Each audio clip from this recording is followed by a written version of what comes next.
satisfaction d'être tous là, d'avoir répondu à l'invitation du collectif des avocats de M. Ousmane Sonko. Nous voudrions vous entretenir d'un certain nombre de choses relativement notamment à l'affaire qui nous oppose au ministère public et aussi Mame Mbaye Niang particulièrement et à l'environnement de cette affaire-là en règle générale. Je suis le modérateur. Mes confrères qui sont là interviendront à tour de rôle. Il y aura des interventions de ce que vous voyez devant, notamment des interventions de Maître Massokhna Kane qui est à ma gauche, Maître Cheikh Khoureyssi Ba également, Maître Ousseynou Ngom qui coordonne le pôle de défense dans cette affaire constituée de 32 avocats dans cette affaire Mame Mbaye Niang. Il y a aussi Maître Amadou Diallo qui devra prendre la parole. Nos autres confrères également sont derrière et peuvent éventuellement répondre aux questions lorsqu'ils sont interpellés directement. Maître Ciré Clédor Ly, comme vous le constatez, n'est pas là. Maître Juan Branco également, Maître Larifou et Maître Guy Hervé Cam. Ils n'ont pas pu effectuer le déplacement. Donc, sans plus tarder, je vais donner la parole à Maître Massokhna Kane, qui va vous entretenir d'un sujet, et à la suite de lui, il y aura les autres confrères qui prendront la parole à tour de rôle. Je reprendrai le micro plus tard. Merci beaucoup.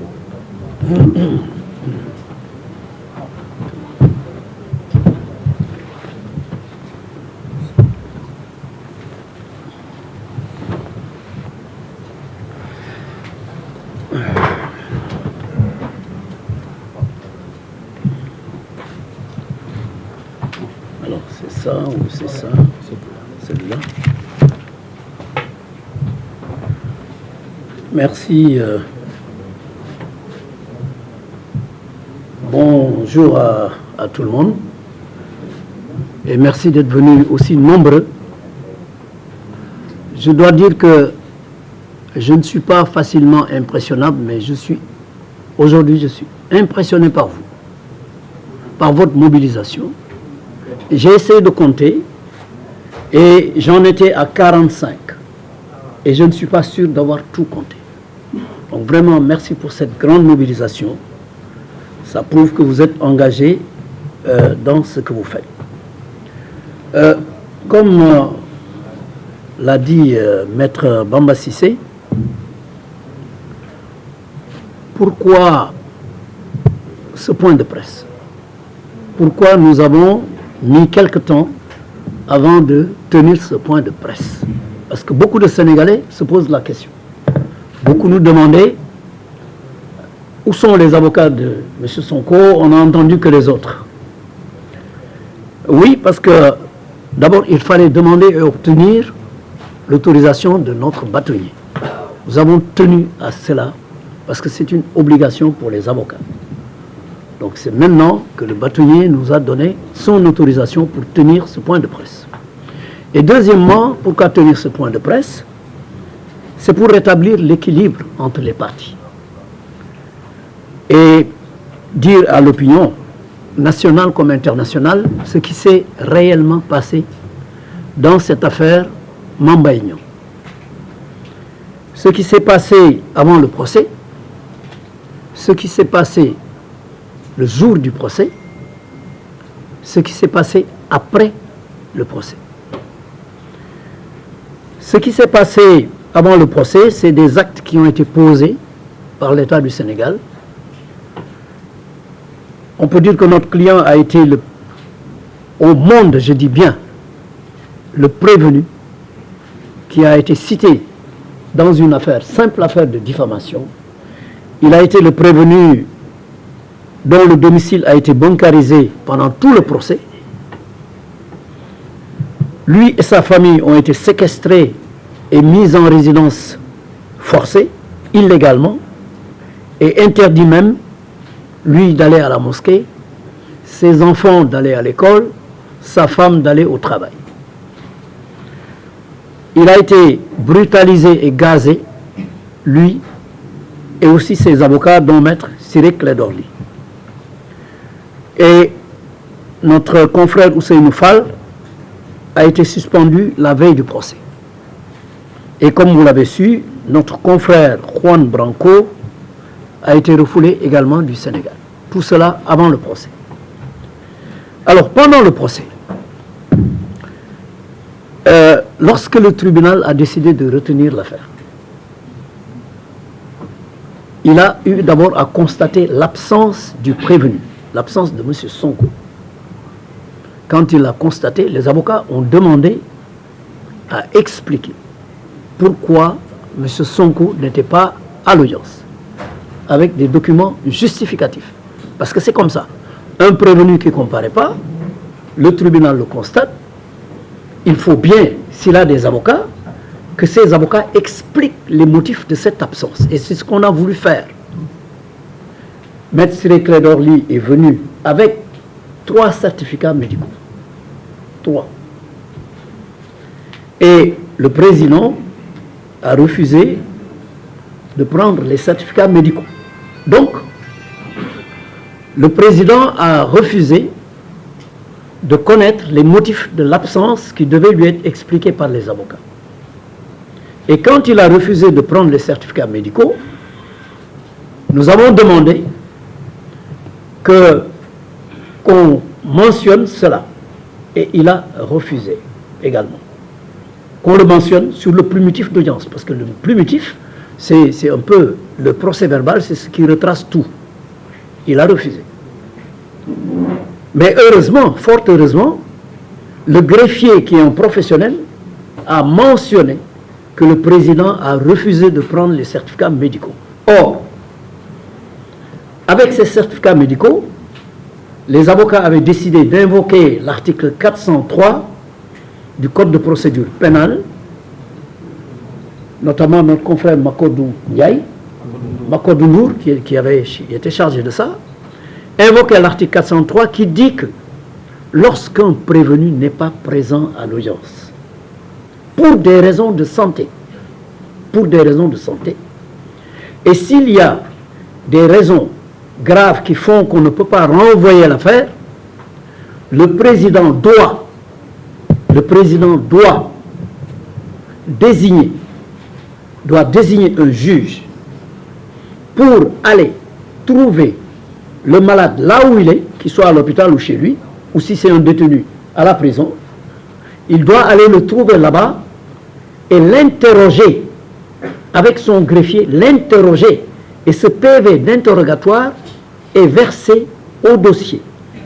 Et l'article 403 dit application de l'article 398 alinéa 1 et 2. Ça veut dire quoi? Ça veut dire que même en l'absence du prévenu qui est malade, ces avocats doivent être entendus. Ces avocats doivent être entendus. Et c'est ce qu'on a refusé.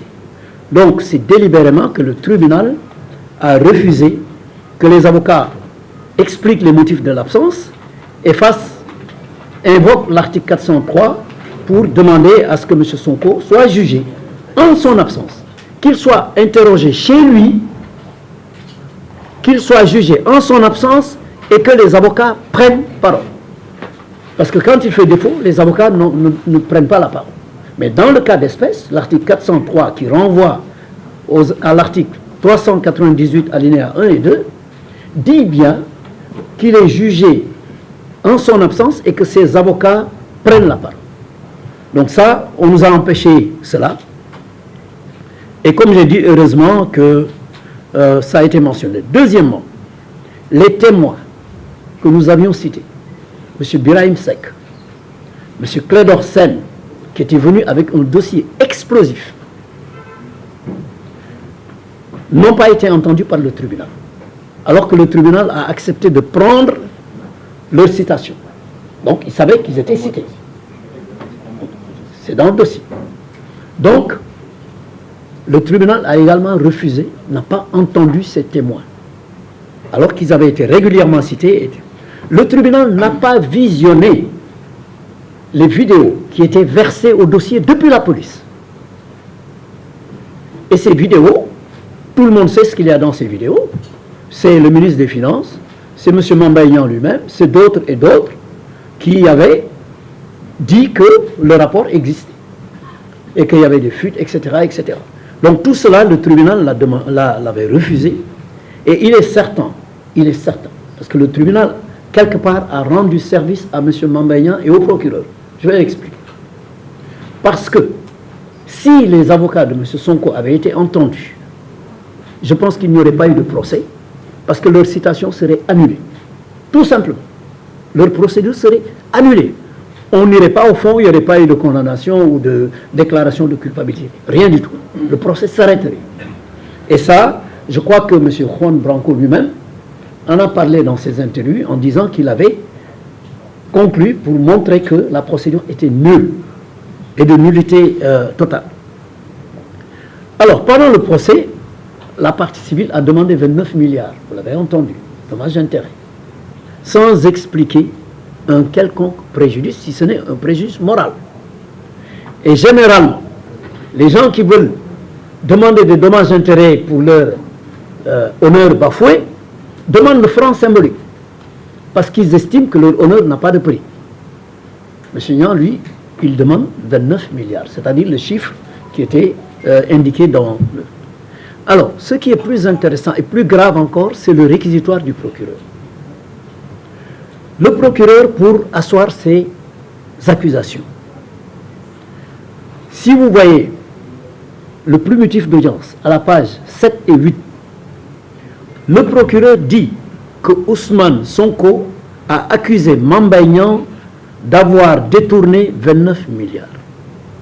M. Sonko n'a jamais accusé Mambaïan d'avoir détourné 29 milliards.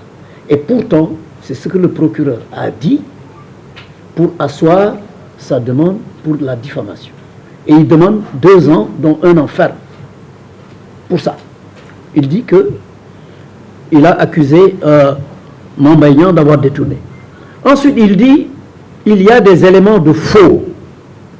Il y a des éléments de faux car Ousmane Sonko a évoqué un rapport qui n'existe pas et qui serait sur Internet. Voilà l'accusation. Il dit que Ousmane Sonko a évoqué un rapport qui se trouverait sur Internet mais qui n'existe pas. C'est le procureur qui parle. Et pour ça, il dit qu'il y a un faux. Heureusement que le juge, dans son jugement, lui a répondu qu'aucun document n'a été versé qui prouve qu'il y a un faux et donc l'a relaxé pour le faux. Ça, c'est important à savoir. Ensuite, pour ce qui est des injures, il dit simplement il y a aussi injure car il l'a traité de menteur. Il l'a traité de menteur. Donc pour lui, voilà les injures. Le procureur qui parle. Et le juge, là aussi, lui répond en lui disant ça ne signifie pas une insulte. C'est pas une insulte. Voilà ce que le juge a dit. Donc ça montre l'inconsistance des propos du procureur, qui a pourtant demandé non seulement un emprisonnement ferme, qui a demandé un mandat d'arrêt, qui a demandé que le juge se prononce sur le siège, ce que le juge a fait d'ailleurs. Donc, cela prouve, et on n'a jamais vu ça dans une affaire de diffamation où le procureur requiert une peine ferme. On l'a jamais vu. Donc, ce procureur hors du commun, ce jour-là, manifestement, était en mission, et sa mission n'est pas terminée. Sa mission n'est pas terminée parce que le même jour du jugement, lorsque le jugement a été rendu, il a fait un soit transmis, numéro 334, pour faire appel du jugement, dans toutes ses dispositions. Dans toutes ses dispositions. Il a donc fait appel contre ce jugement. Alors, évidemment, ça, c'est du jamais vu dans les annales de l'histoire surtout la condamnation de 200 millions. On n'a jamais vu ça. Moi, depuis plus de 30 ans, et Cheikh Khoureyshiba peut me témoigner, je faisais des citations directes pour diffamation et injure. Notamment pour le président Wade, que je défendais à l'époque. Et j'avais en face de moi souvent Cheikh Khoureyshiba. Jamais on a alloué plus de 10 millions, ou même 5 millions, ou 2 millions, ou 1 million, ou 500. Et il y a beaucoup qui demandaient le franc symbolique parce que l'honneur n'a pas de prix. Mais 200 millions, c'est du jamais vu. Et le juge, dans sa motivation, quand vous verrez le jugement, parce que le jugement, les gens le verront, ça a été très laconique et vraiment pas motivé. Mais malgré ça, encore une fois, il faut regretter que les témoins n'aient pas été entendus, parce que si les avocats de Ousmane Sonko, comme je l'ai dit, avaient pris la parole, il n'y aurait pas eu de procès. La procédure aurait été déclarée nulle. Mais si les témoins, surtout Clédor Sène et Birahim Seck, si ces témoins avaient été entendus, et le juge aurait dû les entendre, s'ils avaient été entendus, ça aurait été le procès de Mame Mbaye Niang sur le Prodac. Tellement il y a des documents qui auraient été produits. Je crois que ça c'est important à savoir. Maintenant, après le procès, on a vu M. Mame Mbaye Niang sortir du palais de justice en criant victoire. En criant victoire, en disant que la justice l'a blanchi. Tout le monde sait que la justice ne l'a pas blanchi. Parce que ce procès, ce n'était pas un procès pour blanchir quelqu'un, notamment du Prodac. Donc il a dit que non seulement la justice l'a blanchi, et ça il l'a dit devant vous, mais il a remercié, félicité ses parents, ses amis, etc. et félicité la justice. Et même son avocat, Maître Sûr, a félicité le Sénégal pour sa justice. Donc voilà M. Mame Mbaye Niang, le jour du procès. Très curieusement, dès le lendemain, avant même qu'il ne fasse son point de presse, il avait déjà fait appel contre le jugement en toutes ses dispositions. C'est important de savoir. On lui alloue miraculeusement 200 millions qu'il avait même commencé à distribuer en disant j'ai donné, à répartir en disant j'ai donné une partie aux Dara, je vais donner une partie aux victimes de ceci, cela. C'est ce monsieur-là qui félicitait la justice, qui brandissait sa victoire, qui a fait appel dès le lendemain, avant sa conférence de presse, pour faire appel contre toutes les dispositions, même celles qui lui allouent les 200. Et il a déclaré, je crois que tout le monde l'a entendu, que ce n'est pas fini. Les problèmes d'inéligibilité de Ousmane Sonko, ce n'était pas encore réglé. Voilà donc ce monsieur. Donc la question qu'on peut se poser, c'est qu'est-ce qu'il veut? Que veut donc ce monsieur? Ce qu'il veut, c'est clair, il l'a dit.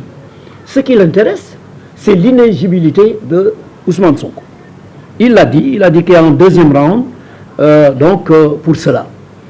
Je vais conclure, parce que la précipitation du procureur prouve simplement qu'il obéit à des ordres.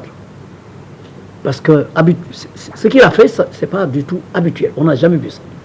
Il obéit à des ordres, c'est normal. Il a sa hiérarchie, il y a le parquet général, il y a le ministère, et il y a peut-être la présidence, mais il obéit aux ordres.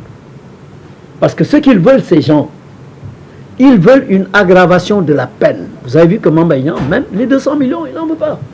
Ce qu'ils veulent, c'est une aggravation de la peine pour que M. Sonko soit inéligible. Voilà l'objectif. Voilà le but. Et tout le monde sait que s'ils obtiennent cela, ça mettra le pays à feu et à sang. Parce que personne ne l'acceptera. Je voudrais m'en arrêter là et laisser la parole aux autres. Je vous remercie. Merci, doyen Bossokna.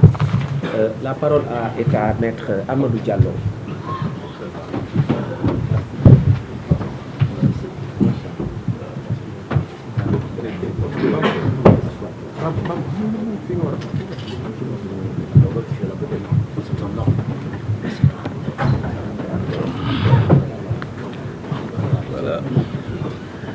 Voilà.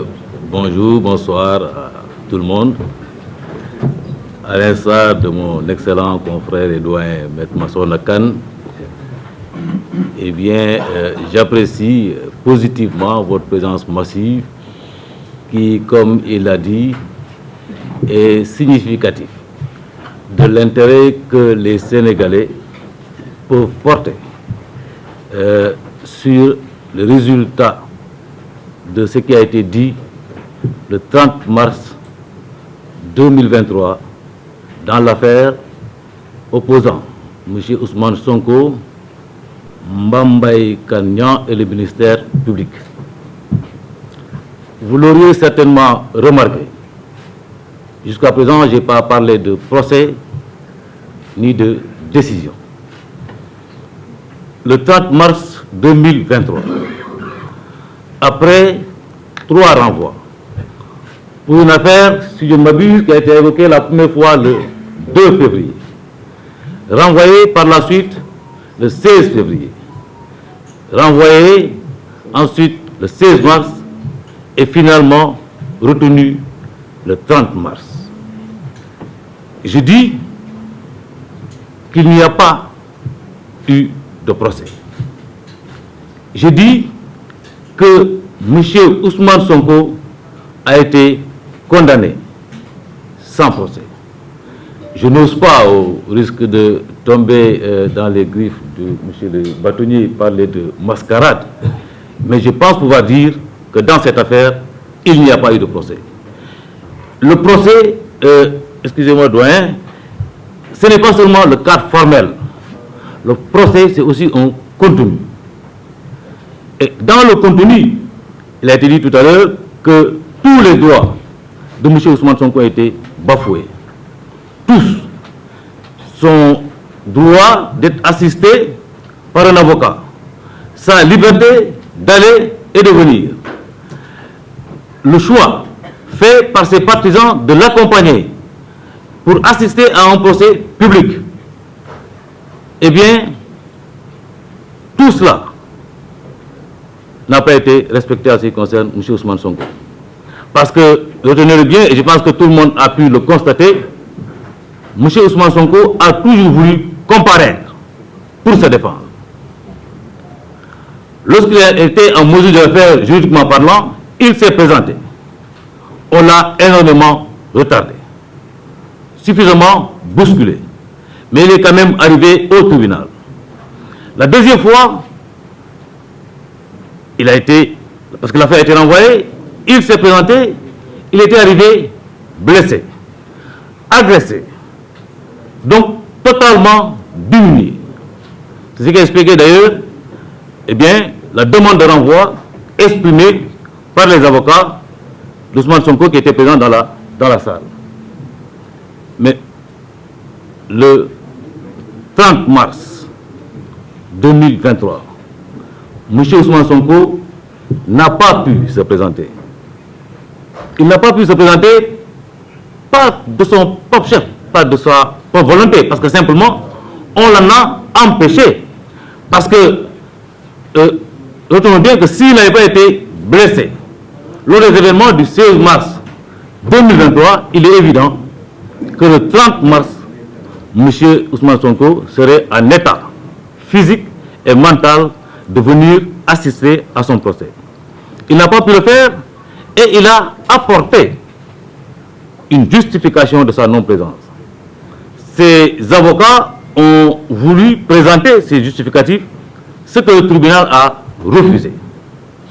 Donc, seulement de ce point de vue, on peut considérer qu'il n'y a pas eu de procès relativement aux droits de la défense, relativement aux libertés, n'est-ce pas, de M. Ousmane Sonko. Mais il y a autre chose. Parce que pour qu'on parle de procès, il faut que ce procès soit indépendant, juste et équitable. Et un procès juste et équitable suppose l'existence d'un tribunal indépendant et impartial.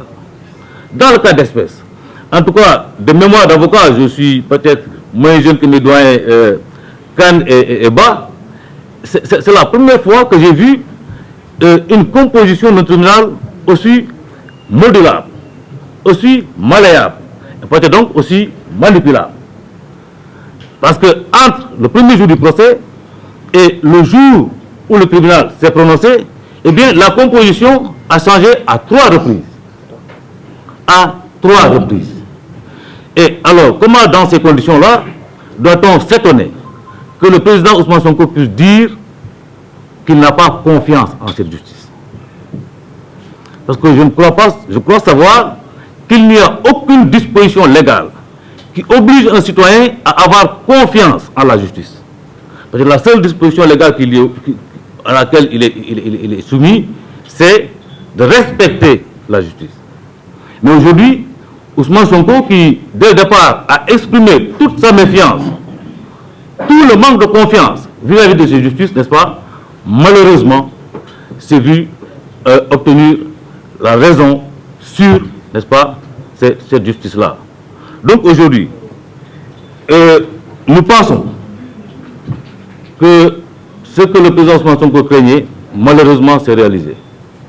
Et aujourd'hui, par rapport à ce qui a été dit le 30 mars 2023, il est évident qu'il n'est pas satisfait. Il est évident que de l'autre côté, on a fait semblant de ne pas être satisfait. Puisque, en ce qui concerne la partie civile, mon confrère l'a dit tout à l'heure, il y a eu quand même variation dans les émotions ressenties. Le parquet général, lui, en ce qui le concerne, ou en tout cas le ministère public de façon générale, en ce qui le concerne, manifestement n'a pas obtenu le résultat poursuivi. Et aujourd'hui, l'on nous dit qu'ils ont interjeté appel. Ils ont interjeté appel et on nous dit que le jugement serait disponible. Il y a là, il n'est pas besoin quand même d'être un devin pour savoir qu'il y a de la précipitation. Et nous le savons tous, le temps de la justice n'est pas le temps des politiques. Le temps de la justice n'est pas le temps des médias. Donc aujourd'hui, si cette justice-là, eh bien, s'inscrit dans la précipitation, parce que dans le passé, il y a eu des antécédents, il est évident que personne ne dit, on a compris qu'il y a un agenda qui lui est imposé. C'est que dans un état de droit, notre état de droit est inacceptable. Parce qu'une justice expéditive est une justice sous commande. Donc aujourd'hui, je pense que je ne vais pas retenir outre mesure la parole, mais je pense qu'aujourd'hui, M. Ousmane Sonko et ses avocats, dont certains ont fait l'objet, n'est-ce pas, de violences physiques, dont certains ont fait l'objet de sanctions disciplinaires, et que de ce point de vue, M. Ousmane Sonko a légitimement le droit de considérer que sa défense a été amputée. Donc aujourd'hui, M. Ousmane Sonko est parfaitement fondé à toujours nourrir ses craintes qu'il a exprimées dès le départ, que cette justice-là ne va pas lui être rendue. Raison pour laquelle je pense que la défense et M. Ousmane Sonko, eh bien, vont s'organiser pour que finalement, au bout du compte, tous ces droits, ces libertés soient préservées. Je vous remercie. Alors, je vous remercie. À l'instar de mes confrères, je salue cette mobilisation qui témoigne à bien des égards l'intérêt que ce dossier suscite dans ce pays, dans notre pays, mais également au-delà de notre pays, à l'international, de façon générale. Ce qu'il faut d'emblée préciser, rappeler, c'est des mots de remerciement pour tous ces avocats qui se sont sacrifiés pour la défense du président Ousmane Sonko.